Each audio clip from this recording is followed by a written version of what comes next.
इस वीडियो में हम कक्षा 10 गणित के सांख्यिकी चैप्टर की प्रश्नावली 13.1 का चौथा प्रश्न करेंगे। यहाँ पे आप देख सकते हैं ये सारणी दी है और हमने माध्य ज्ञात करना है। ठीक है, यहाँ पर जब भी माध्य ज्ञात करने की बात होती है तो सबसे पहले ये होता है कि कौन सी विधि का प्रयोग करें, क्योंकि 3 विधियां होती हैं जैसा कि आप जानते हैं। जब संख्याएं छोटी छोटी होती है तो प्रत्यक्ष विधि का प्रयोग करते हैं, लेकिन यहाँ पर संख्याएं हैं बड़ी बड़ी, तो हम इन दोनों में से किसी एक विधि का प्रयोग करेंगे। तो मुझे लगता है कि अगर हम कल्पित माध्य विधि का प्रयोग करें तो हमारा काम बन जाएगा, क्योंकि कैलकुलेशन करने में फिर आसानी रहेगी। तो हम यहाँ पे कल्पित माध्य विधि का प्रयोग कर रहे हैं। हम इसका भी कर सकते हैं बाय द वे, ठीक है ना, लेकिन मुझे लगता नहीं कि इसकी इतनी ज़रूरत पड़ेगी। कल्पित माध्य से भी कैलकुलेशन आसान हो जाएगी, तो हम ये वाला यूज़ कर रहे हैं कल्पित माध्य विधि।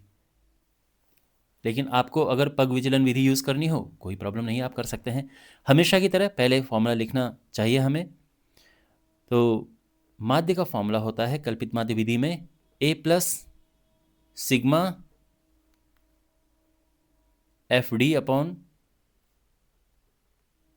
Sigma F. और कितने कॉलम बनेंगे यहाँ पे? तो एक कॉलम में तो ये आएगा वर्ग अंतराल, दूसरे कॉलम में x आता है जो इनका मध्य बिंदु होता है, तीसरे कॉलम में ये आएगी बारंबारता, चौथे कॉलम में आएगा d जिसमें हम x माइनस a करेंगे, और पांचवें कॉलम में आएगा फिर जब f और d का गुणा करेंगे हम आपस में। तो 5 यहाँ पर कॉलम बनेंगे, ठीक है। और लाइनें कितनी यूज़ होंगी? 1 2 3 4 5 6 7 ही है, 7 2 9 10 लाइनें।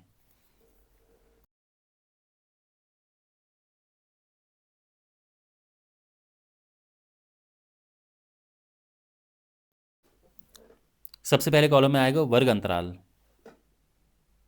आपको ये लिखना है तो ये भी लिख सकते हो, ठीक है। फिर आता है मध्य बिंदु, जो कि जिसको x लिखते हैं हम। अच्छा चलो ये लिख देते हैं 65 से 68, 3 दिन का गैप है ये। फिर 68 से 71, 86। बारंबारता जिसको हम f से दर्शाते हैं 2 4 3 8 7 4 2। ओके, ठीक है। अब हम ज्ञात करते हैं इसका मध्य बिंदु क्या होगा। इनका मध्य बिंदु क्या होगा, तो देखो सिंपल तरीका बताता हूँ आपको। ये गैप कितना है? 3 का गैप है ना भाई, 65 और 68 माइनस करो, 3 आ रहा है। 3 का आधा क्या होगा? 2.5, सॉरी 3 का आधा 1.5 होगा, 1.5। 1.5 इसमें जोड़ दो तो होगा क्या? 66.5। और अगर आपको मुश्किल लग रहा है तो इसको प्लस करो, 65 और 68 को प्लस करो, 2 से भाग दे दो, तो ये होगा 6 दूने 12 1 13, 2 छके 12, 2 छके 12.5 आया वही, ठीक है ना। और अब नीचे कैसे लिखें, तो यहाँ पे 3 3 के गैप से बढ़ रहे हैं आगे, 3 3 के गैप से नीचे बढ़ रहा है, तो यहाँ भी 3 3 जोड़ते जाओ इसमें।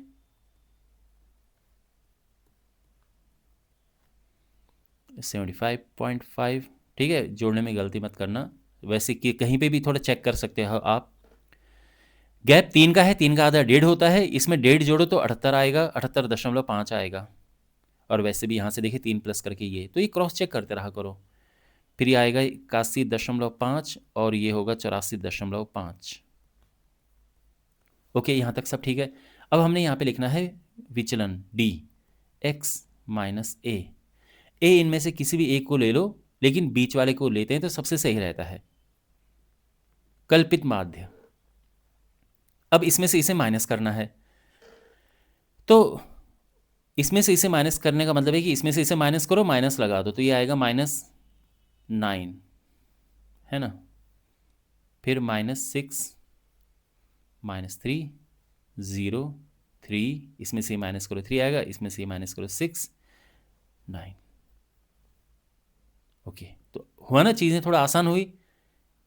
और अब इसके बाद आराम से हम इनका गुणा कर सकते हैं f और d का। 9 दूने 18, 6 छः 24, -9 0 7 21, 6 छः 24 और 9 दूने 18। ओ वेट, तो बहुत कुछ कट रहा है यहाँ पे, अच्छी बात है वैसे। कभी मुझे लगा कहीं कुछ गड़बड़ तो नहीं, क्योंकि यहाँ पे देखो ना, हम क्या करेंगे, इनको अलग जोड़ते हैं, इनको अलग जोड़ते हैं, लेकिन देखो 18 से 18 कट रहा है।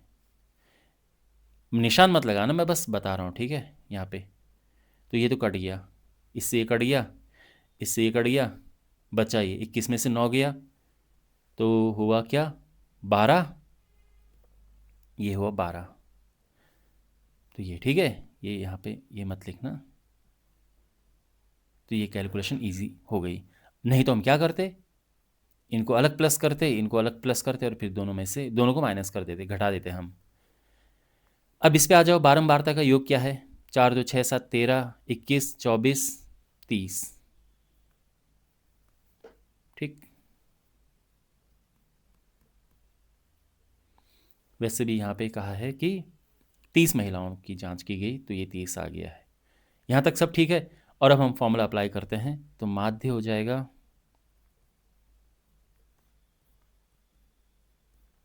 बराबर A plus sigma F D upon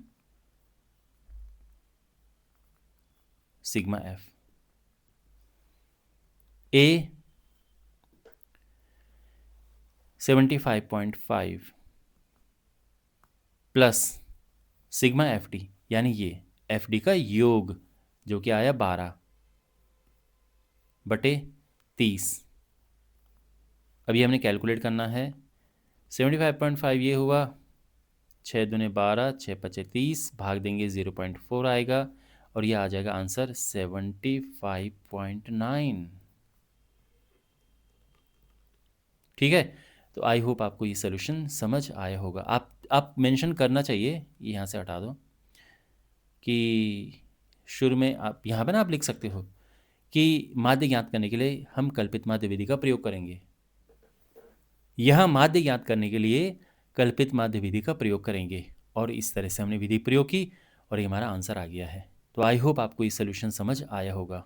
इस चैप्टर के बाकी वीडियोस के लिए अपने सामने प्लेलिस्ट पे क्लिक करें और चैनल को ज़रूर सब्सक्राइब करें।